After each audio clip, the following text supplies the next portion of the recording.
Ya. Baik, sebelumnya mari kita bersatu di dalam doa.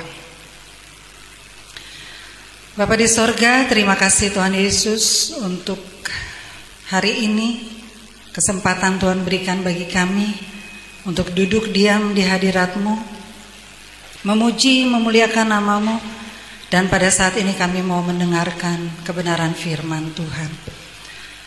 Tuhan, urapi hamba yang penuh dengan keterbatasan ini ya Tuhan. Hamba percaya bahwa firman yang akan hamba sampaikan ini adalah hikmat daripada Tuhan yang Tuhan berikan pada hamba-Mu. Biarlah Tuhan kami semua yang mendengar, secara khusus anak-anak muda, Youth GBI Rumah Kasih, boleh diberkati dan boleh melakukan firman yang akan mereka dengar pada sore hari ini. Terima kasih Bapa, hanya di dalam nama Tuhan Yesus Kristus kami berdoa dan bersyukur. Amin. Baik, tadi kita sudah mendengarkan beberapa kesaksian ya, dan kita juga sudah ikut sedih ya, ada yang mungkin terharu mendengarkan kesaksian. Tapi sore hari ini saya nggak tahu kenapa ya, memang sepertinya Tuhan persiapkan saya sore hari ini untuk bicara. Tema ini sebenarnya sudah ada di pikiran saya sudah lama gitu ya. Tapi saya nggak tahu kapan kesempatannya saya bisa sampaikan. Tapi ternyata Tuhan yang atur hari ini, hari Minggu ketiga ditetapkan oleh Pak Gembala khusus ibadah youth. Tapi bukan berarti orang tua firman ini juga untuk orang tua juga, bukan hanya untuk anak-anak youth. Baik, tema yang saya berikan pada sore hari ini adalah, ini kan anak muda ya, jadi bahasanya agak-agak kekinian gitu ya. Temanya adalah jaga kekudusan yuk. Saya tuh sampai googling ya, yuknya di depan apa di belakang ya. Jadi gitu, yuk jaga kekudusan atau apa, kayaknya lebih enak didengar daripada yuk jaga kekudusan kayak yuk kita ke PRJ kayak gitu ya. Tapi kalau jaga kekudusan yuk itu lebih enak gitu di kuping. Baik, bacaan kita pada sore hari ini saya ambil dari 1 Petrus 1 ayat 15 dan 16. Saya bacakan untuk kita semua. Tetapi hendaklah kamu menjadi kudus di dalam seluruh hidupmu, sama seperti Dia yang kudus yang telah memanggil kamu. Sebab ada tertulis, kuduslah kamu sebab aku kudus. Ya.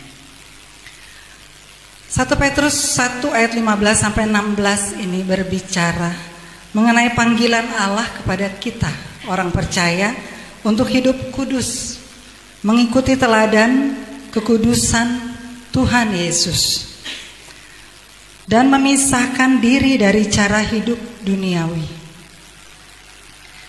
1 Petrus 1 ayat 15 sampai dengan 16 juga menegaskan bahwa orang percaya harus hidup kudus dalam seluruh hidup mereka.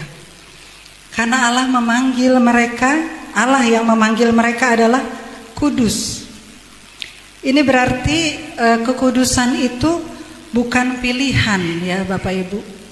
Bukan kita milih mau hidup kudus, tapi itu perintah Tuhan. Ya anak-anak muda, dengar ya, itu perintah Tuhan. Hidup kudus itu bukan berarti kalian nih nggak boleh main sama teman-teman. Bukan berarti kalian nggak boleh punya pergaulan dengan anak-anak di luar sana. Bukan berarti juga nggak boleh main medsos atau ya mungkin ada juga yang main game. Ya sekarang game udah macam-macam banyak.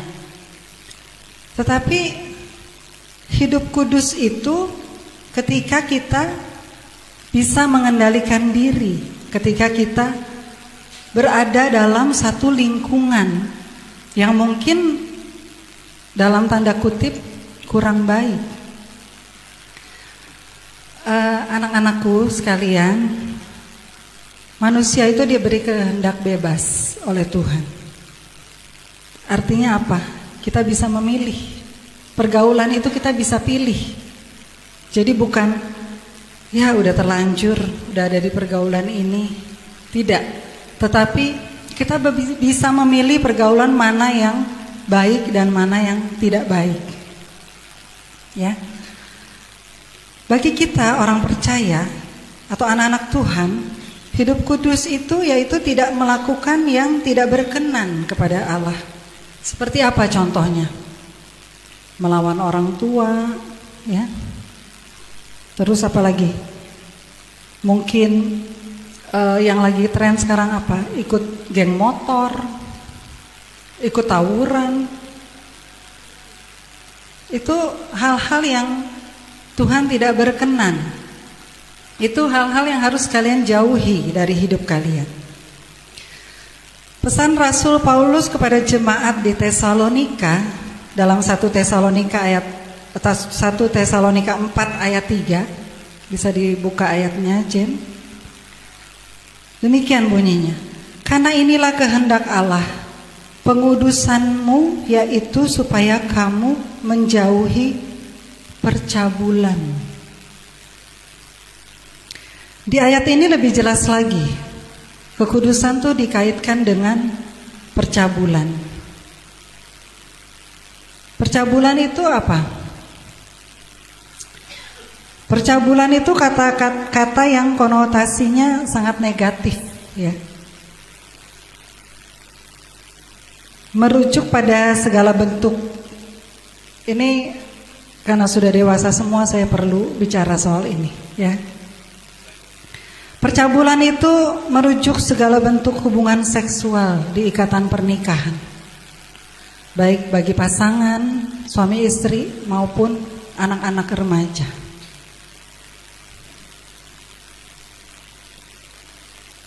Ya. Bapak Ibu, kadang-kadang kalau kita udah bicara tentang sex education atau pendidikan seks, itu kayaknya kita merasa itu hal yang tabu ya untuk dibicarakan. Kadang orang tua juga segan ngomong kayak gitu ke anak-anaknya. Padahal Bapak Ibu, kita tanpa kita sadari sangat penting kita bicara ini ke anak-anak. Apalagi anak-anak yang baru tumbuh remaja, istilahnya apa? Masa puber. Gereja punya peranan penting juga dalam hal ini. Kenapa saya bilang gereja punya hal penting? Punya peranan penting. Gak sedikit anak-anak yang katanya anak-anak gereja banyak yang mengalami. Ya apa iya?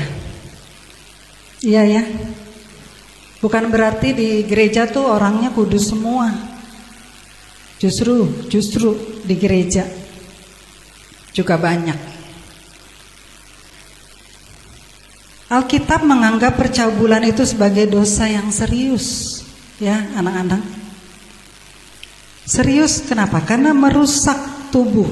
Ini saya bukan ngarang ya. Saya nih ambil dari kalau saya nggak sekolah teologi ya, tapi saya pernah belajar tentang mempelajari latar belakang satu kitab gitu ya.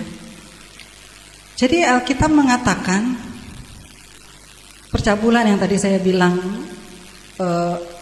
di luar pernikahan atau anak-anak di luar di pergaulan bebas dan sebagainya. Alkitab mengatakan itu merusak tubuh. Kenapa merusak tubuh? Karena anak-anak yang seharusnya belum waktunya untuk melakukan itu sudah melakukan, sehingga mereka akan kehilangan masa depan mereka. Tubuh mereka yang tadinya segar, bugar, masih muda, masih bisa berprestasi dan sebagainya. Tetapi sudah rusak. Karena apa? Karena dilakukannya di luar waktu yang seharusnya. Lalu Alkitab juga mengatakan merusak jiwa. Itu lebih bahaya lagi. Merusak jiwa itu artinya merusak mental. Sekarang banyak banget ya orang yang mengalami penyakit apa? Mental health. Banyak sekali. Bahkan saya punya teman yang sakit mental health gitu, ya. Dari mungkin kalau sakit yang kayak kita batuk, pilek, kita minum obat sembuh. Tapi kalau kita udah anak-anak kita, apalagi kan udah kena sakit mental, sembuhnya lama, ya. Jadi sebelum anak-anak kita mengalami itu, kita harus mencegahnya. Itu tugas orang tua. Tugas orang tua, jangan pernah segan atau merasa tidak enak membicarakan itu kepada anak-anak. Itu penting. Saya katakan di sini itu penting. Banyak sekolah-sekolah sekarang mengadakan ini ya, pasti ya anak-anak di sekolah ada ya sex education, diajarin ya di sekolah. Tetapi di sekolah paling apa sih? Berapa jam sih? 1 jam paling atau 2 jam, habis itu udah selesai. Tapi anak-anak bersama dengan kita 24 jam sehari, ya. Jadi sekali lagi tadi mengenai percabulan, membuat pikiran dan hati kita juga tidak akan tenang, tidak bisa berkonsentrasi dalam belajar. Ini ada kaitannya dengan apa yang kita konsumsi sehari-hari, khususnya anak-anak. Media sosial hari-hari ini luar biasa. Tidak ada yang disensor. Begitu mudah mengakses apa ya namanya, situs-situs atau apa itu yang gampang banget. Begitu buka udah bisa lihat. Kalau kalian melihat itu,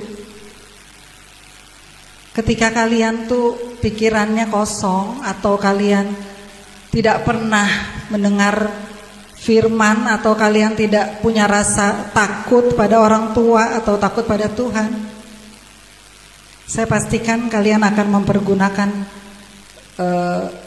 apa ya sih istilahnya, tontonan-tontonan itu menjadi kesenangan kalian, ya. Pada kesempatan ini saya ingin mengajak anak-anak muda, ya, baik yang laki-laki maupun yang perempuan. Mungkin kalau setelah saya menyusun beberapa poin dalam renungan saya, kebanyakan tuh perempuan ya, untuk perempuan. Saya jadi berpikir, mungkin apa karena yang jatuh ke dalam dosa tuh pertama perempuan ya. Jadi kayaknya kebanyakan yang paling apa ya, paling dalam tanda kutip menderita gitu, itu perempuan. Ya. Dulu ada istilah gini, jaga anak perempuan lebih susah daripada jaga anak laki. Ada ya yang orang tua yang ngomong gitu. Tapi sekarang itu udah gak berlaku. Kalau anak perempuan bisa dihamilin orang, kalau anak laki bisa hamilin anak orang. Jadi bahayanya sama, ya. Jadi mulai sekarang Bapak Ibu jaga anak laki sama jaga anak perempuan harus sama ketatnya, ya. Ada istilah keren ya. Ini dulu nih kalau kita ngobrol-ngobrol gitu, ngomongin orang gitu, gosip. Itu udah kawin loh dia, padahal belum lulus SMA loh, udah nikah. Oh pasti MBA tuh. MBA itu sebenarnya gelar loh, gelar master itu, Master Business Administration. Tapi itu diplesetin jadi married by accident, menikah karena kecelakaan. Bukan kecelakaan kayak Tini tadi, bukan. Kecelakaan, ya, pakai tanda kutip. Anak-anak youth yang perempuan, saya mau kasih tahu buat kalian semua. Ketika kalian mengalami ya hal itu, ya amit-amit jangan sampai. Saya percaya anak-anak di sini bisa menjaga diri semua. Ada beberapa dampak yang kalian akan alami. Yang pertama adalah dampak psikologis. Ada anak psikolog di sini. Kalau salah dikoreksi ya. Dampak psikologisnya itu apa? Yang pertama, stres dan kecemasan. Yang kedua, perasaan malu dan rendah diri. Lalu apalagi? Depresi dan mengalami tekanan. Yang terakhir juga yang seperti tadi saya bilang, mental, gangguan emosional. Lalu yang berikut ada dampak yang juga tidak kalah mempengaruhi hidup kita. Dampak sosial. Dampak sosial tuh lebih serem ya sekarang. Karena kalau katanya saya suka, jujur ya, saya juga suka nonton, lihat-lihat reels ya. Saya nggak punya TikTok tapi suka nonton reels. Katanya netizen itu lebih kejam daripada ibu tiri. Kata-katanya tuh sangat kejam. Jadi stigma sosial tuh artinya lingkungan. Ngomongin, kita diomongin, digosipin ya. Bahkan dikucilkan. Lalu jadi kita diskriminasi. Sesudah itu apalagi hambatan pendidikan dan karir. Kalau kalian mengalami ini, otomatis kalian gak bisa sekolah. Hai anak-anak gadis, hamil itu 9 bulan. Artinya paling gak 1 tahun kalian gak bisa sekolah. Artinya masa depan kalian hancur.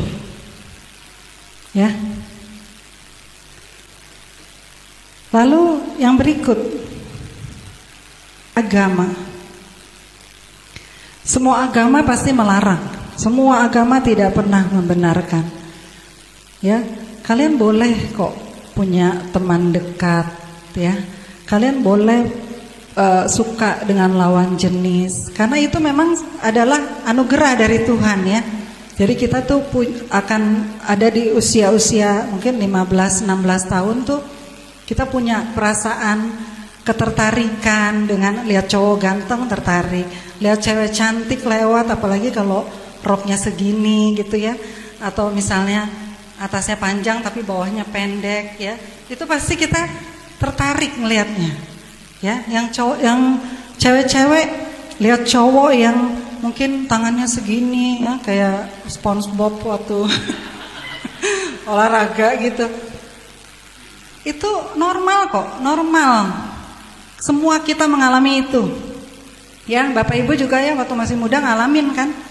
Mungkin waktu menikah sebelumnya udah gonta-ganti pacar dulu baru menikah dengan pasangan yang sekarang. Ya kan? Yogi ketawa, berarti dia benar. Jadi itu adalah hormon yang memang diciptakan oleh Tuhan. Tetapi kalau ketika kita tidak bisa mengendalikan diri, kita tidak bisa menahan apa yang kita alami itu, itulah yang menjadi sesuatu yang berbahaya.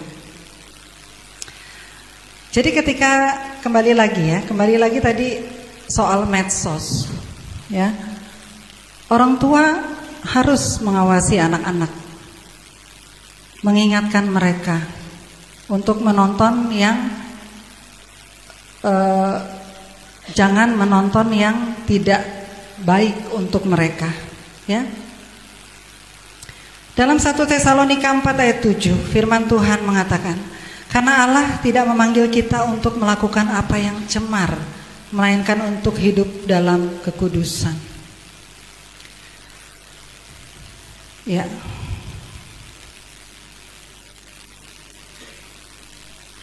Sekarang saya mau tanya anak-anak.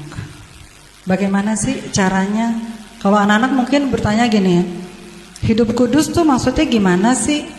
Maksudnya kita di gereja terus ya seharian gak pulang-pulang, atau kita cuma berdoa aja tiap hari, gak usah sekolah, gak usah belajar? Bukan. Hidup kudus itu adalah bisa mengendalikan diri dari segala hal-hal yang tidak berkenan kepada Allah.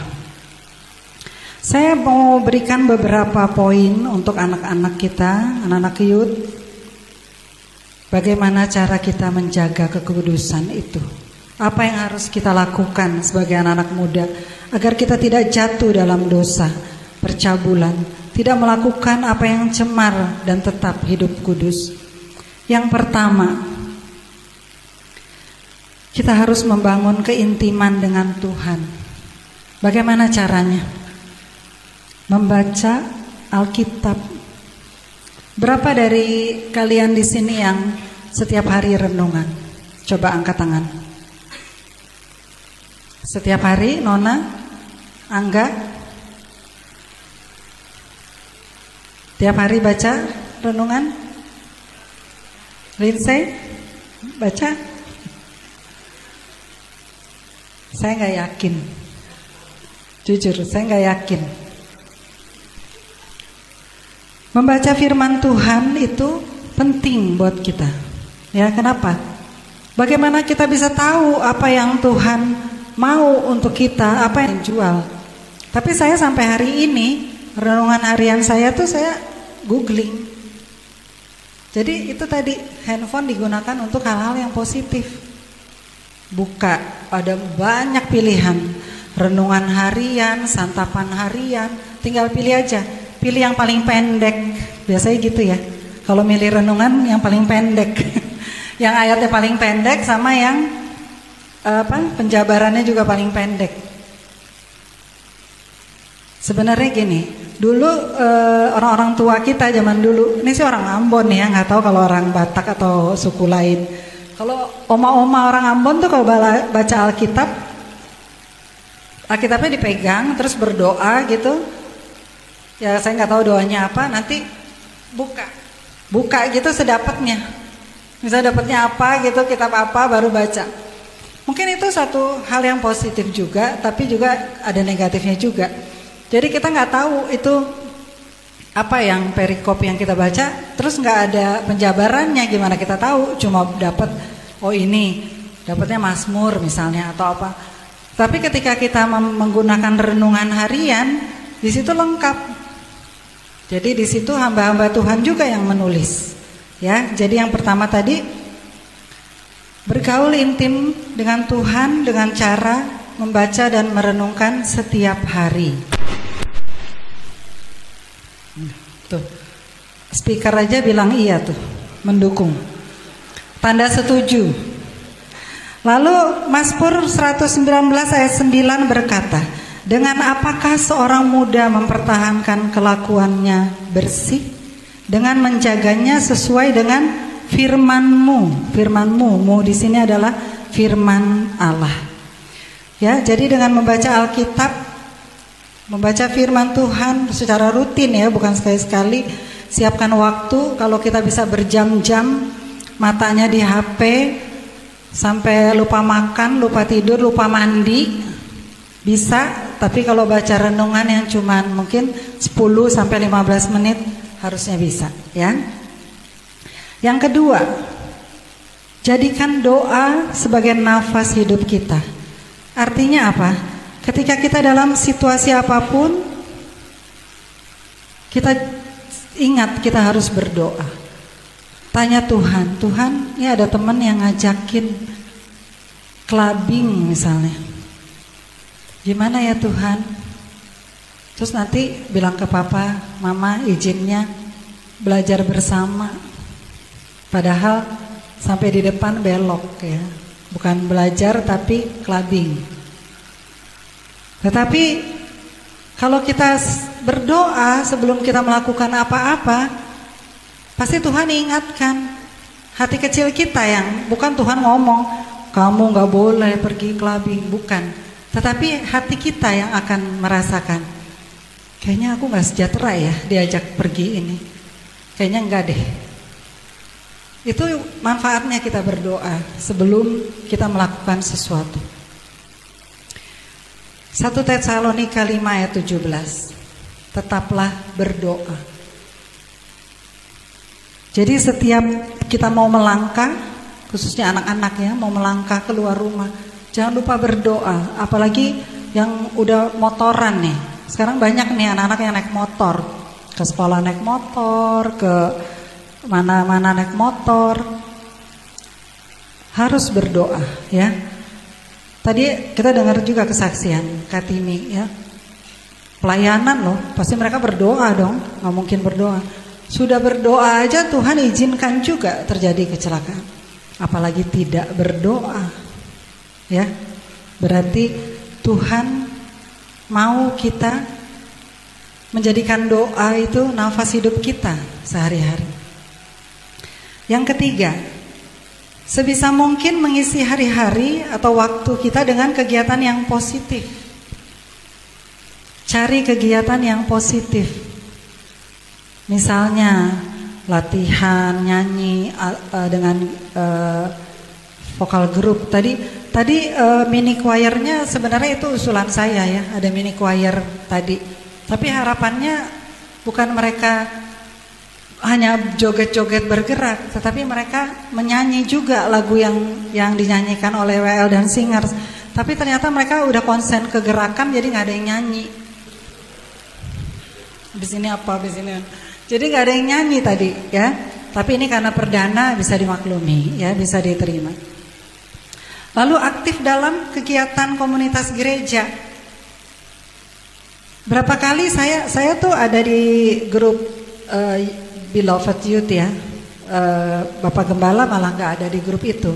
Karena mereka bilang jangan dimasukin katanya. Saya aja takut dikirimin ayat tiap hari. Jadi saya yang ada di grup itu. Itu kalau ibadah yang tiap Kamis, sekarang udah gak tiap Kamis Kartini ya, cuma sebulan sekali ya. Yang hadir tuh 4L, lu lagi. Siapa itu? Kartini, Kanoni, saya kadang-kadang, udah ya, paling Lydia ya kalau ada.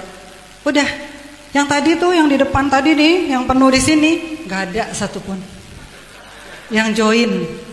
Padahal itu nggak perlu datang, nggak pakai ongkos, nggak pakai baju harus rapi, nggak apa-apa. Cuman nggak usah buka kamera, nggak apa-apa. Cuma di rumah tinggal join aja, nggak ada yang ikut. Sedih ya, saya sedih loh, karena saya sebenarnya senang bangga gitu ngelihat anak-anak youth GBI Rumah Kasih. Karena saya tahu kecil-kecilnya mereka, terus mereka udah pada gede-gede gitu, udah pada remaja. Harapan saya tuh mereka bersemangat seperti tadi, semangat ikut ibadah, dengar firman Tuhan tuh seperti mereka tadi tampil di sini semangatnya.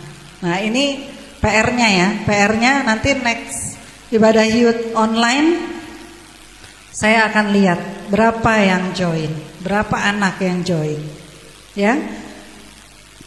Jadi tadi mengisi hari-hari atau waktu dengan melakukan kegiatan yang positif. Itu ada ayatnya loh. Efesus 5 ayat 16 berbunyi, pergunakanlah waktu yang ada karena hari-hari ini adalah jahat.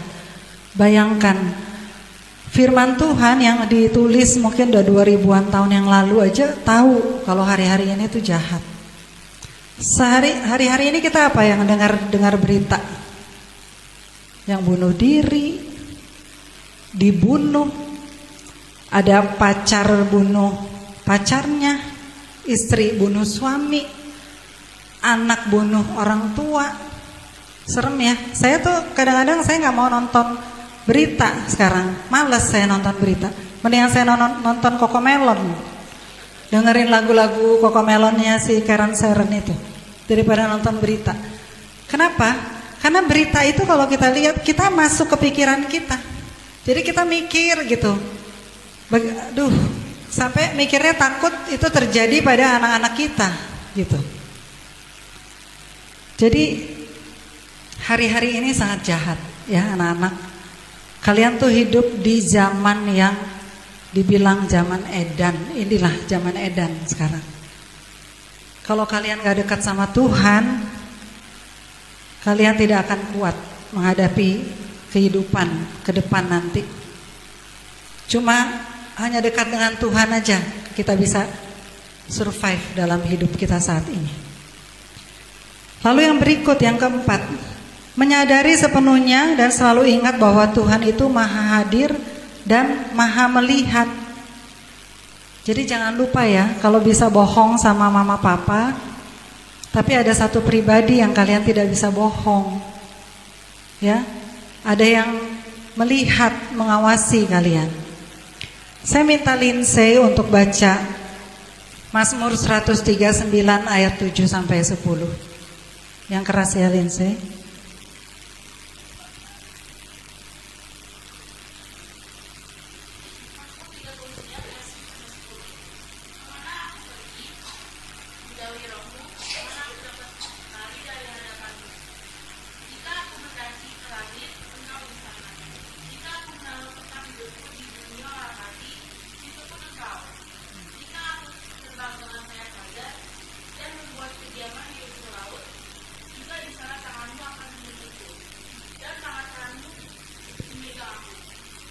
Terima kasih Lindsay. Jadi kemanapun kita pergi, kalau kalian mau sembunyi, sampai gali tanah mungkin sembunyi di dalam, Tuhan melihat dimanapun.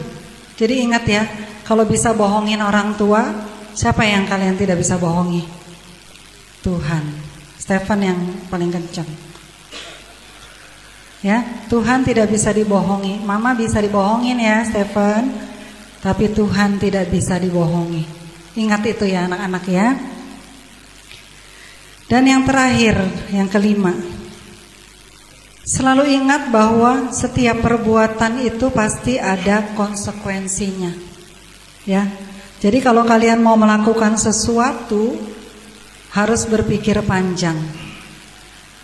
Bagi anak-anak yang mungkin udah punya teman dekat, balik lagi ke anak perempuan ya. Kalau laki-laki menginginkan sesuatu yang lebih dari kita, artinya dia tidak sungguh-sungguh sayang sama kita. Kenapa saya bilang begitu? Kalau dia sayang sama kalian, dia tidak akan merusak hidup kalian. Itu prinsipnya ya.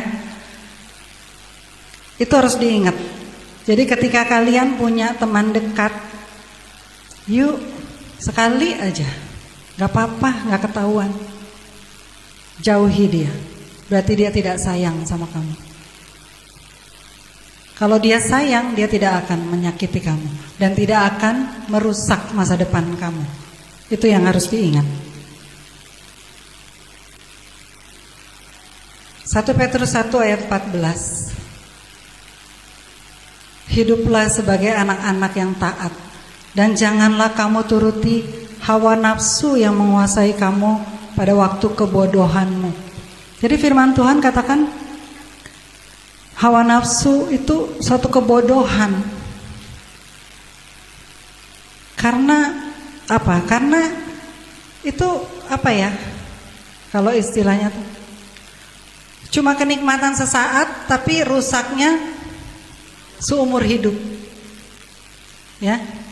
Dengar ya anak-anak perempuan, terutama anak-anak perempuan, tapi juga anak laki-laki. Pengkhotbah 3 itu berkata dengan jelas, untuk segala sesuatu ada waktunya.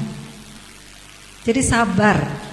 Sabar artinya ikuti semua prosesnya. Sekolah, SD, SMP, SMA. Kalau Tuhan sayang ada berkat kuliah, lalu kerja, berkarir. Sesudah itu Tuhan akan menyediakan jodoh yang terbaik. Dan ingat, yang seiman, yang anak Tuhan, jangan berpikir gak apa-apa lah, jalanin aja, ntar gue tarik dia. Percuma. Itu hanya membuang waktu kalian dan juga Ketika dia bilang iya saat ini, nanti begitu berjalan waktu dia akan kembali. Ya? Gimana anak-anak, ngerti? Ya, jadi ini khusus anak-anak muda. Khotbah renungan firman Tuhan ini mengingatkan kita semua bahwa Tuhan punya rancangan yang indah buat kalian semua. Yeremia 29 ayat 11. Sebab aku ini mengetahui rancangan-rancangan apa yang ada padaku mengenai kamu. Demikianlah firman Tuhan, yaitu rancangan damai sejahtera dan bukan rancangan kecelakaan, untuk memberikan kepadamu hari depan yang penuh harapan. Jadi masa depan kalian tuh sudah Tuhan persiapkan, ya. Masa depan kalian itu masa depan yang cerah bersama Tuhan. Jangan pernah putus asa. Kalau saat ini mungkin kalian merasakan kecewa, mungkin kalian merasakan hidup kalian begini-begini aja. Tapi ingat firman Tuhan, yang Tuhan sendiri yang berjanji, bukan papa atau mama yang janji. Kalau papa sama mama yang janji bisa meleset ya. Besok dia beli sepatu, besoknya ayo ma beli sepatu, ya besok terus, nggak bisa meleset. Tapi kalau firman Tuhan yang berjanji, Tuhan tidak pernah mengingkari, ya.